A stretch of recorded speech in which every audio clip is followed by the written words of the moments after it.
কোনো প্রকার লেখা ছাড়া মাত্র এক ক্লিকের মাধ্যমে আপনি চাইলে খুব সহজেই আমার মতো করে পাওয়ার পয়েন্টে প্রেজেন্টেশন তৈরি করতে পারবেন।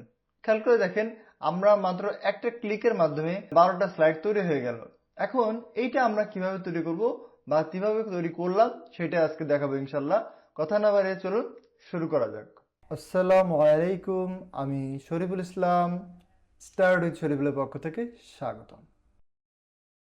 আজকে আমরা দেখাবো আউটলাইন ভিউয়ের মাধ্যমে বা স্লাইড ফ্রম আউটলাইনের মাধ্যমে কিভাবে খুবই সহজে আমরা পাওয়ার পয়েন্টের স্লাইডগুলো খুবই সুন্দরভাবে তৈরি করতে পারি।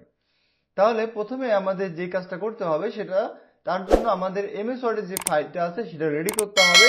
তারপর এখানে ক্লিক করলে অটোমেটিক স্লাইড, দেখেন আমি কিন্তু এখানে লিখি নাই, কোথায় বসতে হবে বলেও নাই, সম্পূর্ণ চলে আসছে। এইটা কিভাবে করব, আমি এটার জন্য এখান থেকে ডিলিট করে দিচ্ছি, কন্ট্রোল জেড দিলাম। প্রথমে চলে যেতে হবে আপনাদের এমএস ওয়ার্ডের ফাইলটায়, যেটা আপনি রেডি করতে হবে। প্রথমে আমরা যাচ্ছি এমএস ওয়ার্ডের ফাইলে, যাওয়ার পরে আমার যে ফাইলটা আছে সেটা আমি ওপেন করলাম।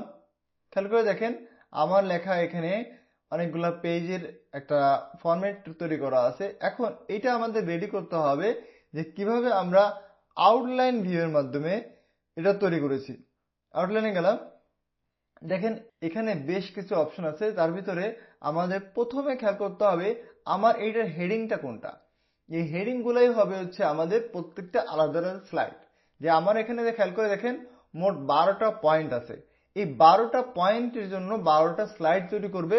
তার জন্য যেটা করতে হবে, আমাদের একটা স্লাইড আমি আপাতত দেখাচ্ছি। প্রথম হচ্ছে লেখা দেখেন লেভেল 1, এটা প্রথমে চলে আসছে। ঠিক একইভাবে আমরা প্রত্যেকটা নাম্বার লেভেল 1-এ দিচ্ছি। আমি সিলেক্ট করে তারপর আপনাকে দেখাচ্ছি।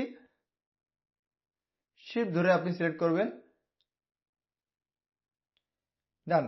এখন খেয়াল করেন আমার প্রত্যেকটা সিলেক্ট আছে, আবারও আমি লেভেল 1-এ দিয়ে দিলাম। এরপরে যেটা কাজ করতে হবে সেটা হচ্ছে পরবর্তী যে পয়েন্টগুলো আছে, যেটার ভিতর আবার সাব পয়েন্ট আছে, এই প্রত্যেকটা আবার লেভেল 2 এবং লেভেল 3-তে নিতে হবে। তা আমি লেভেল 2-তে নিচ্ছি, দেখেন সিলেক্ট করলাম একটা, সিলেক্ট করার পরে লেভেল 2। এভাবে করে যেটা যেটা পরবর্তী পয়েন্ট আছে লেভেল 2-তে নিয়ে যাবেন।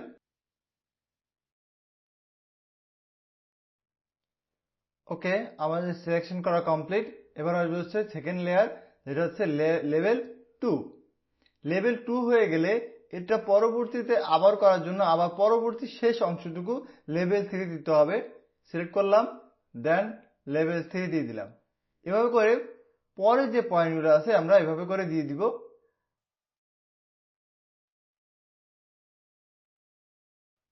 ওকে, আমাদের সিলেকশন কমপ্লিট হয়ে গেছে। আমরা শিট ধরে রেখেছিলাম।